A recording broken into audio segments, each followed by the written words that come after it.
Jury selection starts tomorrow as the trial of George Zimmerman for second-degree murder gets underway. Attorneys on both sides will have to narrow down a pool of hundreds of potential jurors, just down to 6. Joining me now is Arise News legal contributor Seema Iyer and veteran prosecutor and deputy chief of staff at the San Francisco Mayor's Office, Paul Henderson.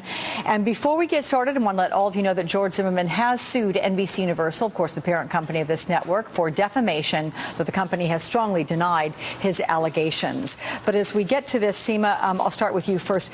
Cases are sometimes won or lost in the jury selection phase, if you think about it that way. So what is it that each side is going to be working for? That's a great point. The defense is going to try to make sure that everybody on that jury has an opinion about Trayvon Martin, that everybody in that jury pool, rather, has heard about the text messages, has seen the photographs, and they are going to try to get people who have that skewed opinion, that perhaps believe in self-defense. That's what they want. Okay, and then the prosecution, how many can they say, no, we disagree to this person that you want? How many times can they do that? They can. There's a certain amount of challenges that each side has, and it really depends on the Florida statute at this point, and I am not certain about that, but since it is second-degree murder, it's probably around 15 challenges each. Okay. Now, you can challenge someone, but you can't challenge someone because of their race or sexual orientation or gender. But believing there's a prejudice, they can say we don't want that, or? Well, prejudice is a different department altogether. So if you are prejudiced and if you say, I cannot be fair, you are automatically disqualified from sitting on any jury. Okay. So, Paul, should Mark O'Mara, who, of course, is Zimmerman's attorney, be asking to change the venue of this trial? Is that the only way they can get a fair one? Well, I don't think so. I mean, I think this is a nationwide case that has caught nationwide attention. You know, it's just like we talked about earlier. Both sides are going to be looking to really try and discover, when they pull their panel, what people know about this case and how they feel about this case before they're selected.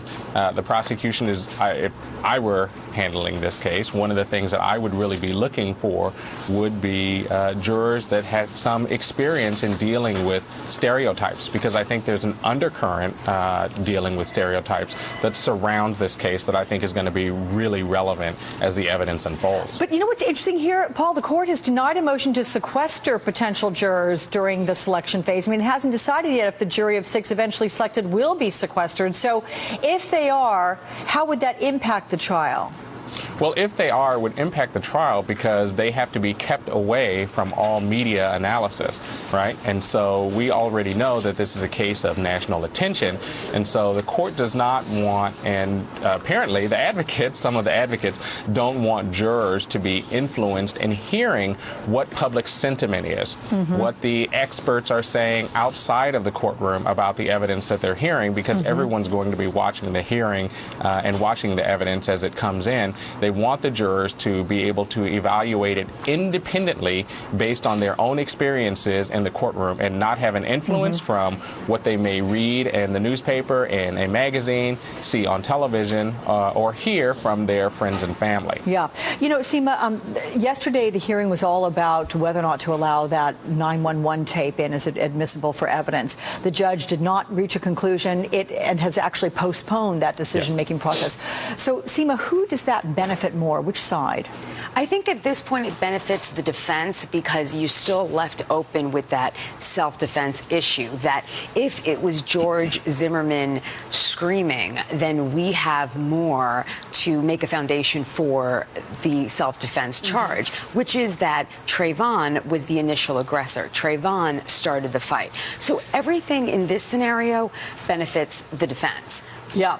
Paul, if the tape is ruled inadmissible and both sides are restricted from using these allegations from Zimmerman's past or pictures and texts allegedly from Martin's cell phone as evidence, how does this case go about being tried? Well, here's the thing. I mean, and when you're talking about the tape, I think there's a two-prong analysis. Because one, the court will determine whether or not the audio tape will be admitted independently. And I think that there's a high likelihood that the jurors will end up hearing that audio tape. The bigger fight is whether or not the experts will be used in regards to that tape. And again, there's two issues. One, whether or not their enhancements to the tape will be allowed to be played, and whether or not they use the standard procedure and scientific methods and what the audio tape has been. And then also whether or not they will give their own expert opinion as to what's on that tape. Yeah. And so that's where I think the real fight is going to be. But I think, you know, everyone can listen to the tape and hear what they hear. Right. And then the lawyers will argue.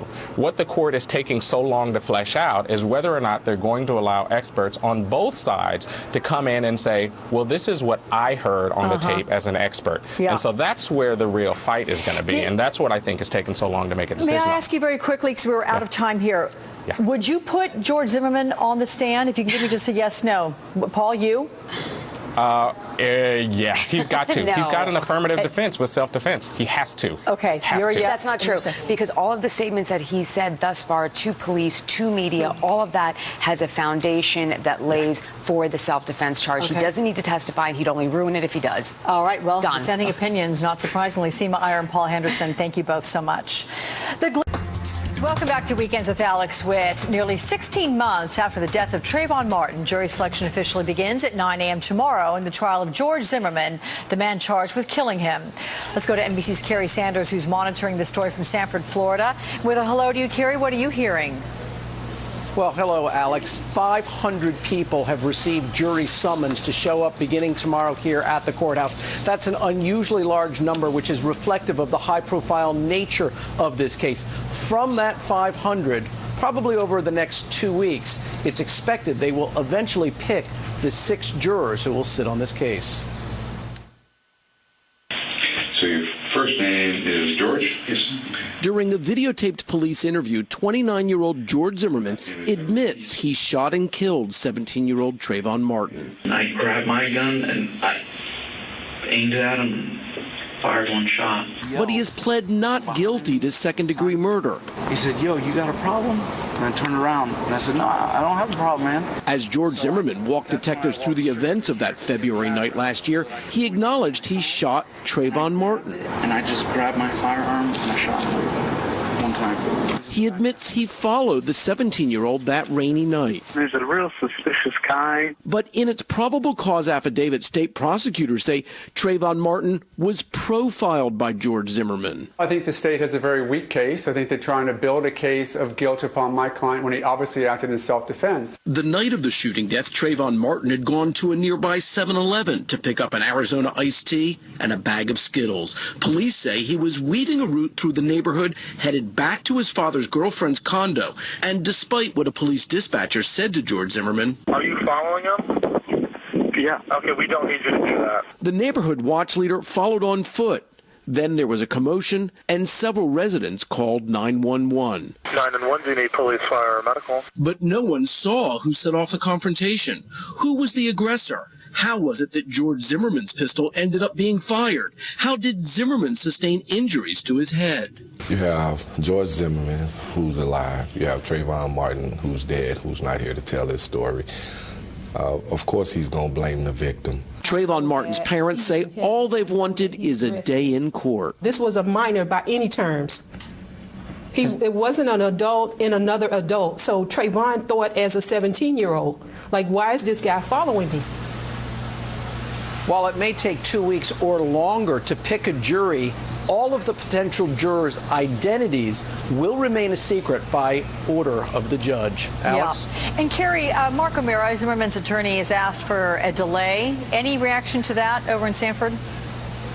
Well, yes, there have been repeated requests for what they call in court a continuance because he feels that he needs more time because of evidence that was provided to him, he argues, on a delayed schedule. In Florida, they have a reciprocal discovery, which means that unlike a Perry Mason moment where there can be a surprise, in Florida, the state and the defense gather all of their own evidence, and then they swap it back and forth, so they all know what's coming at each other. The defense has claimed here that the state withheld some of that discovery till late in the game, and it's made it harder for them to prepare. But thus far, every time that the defense has requested a delay in the opening of the trial, the judge has ruled we're moving forward. Right. Okay. NBC's Carrie Sanders in Florida. Thanks, Carrie. Well, George Zimmerman has sued NBC Universal, the parent company of this network, for defamation. The company has strongly denied his allegations.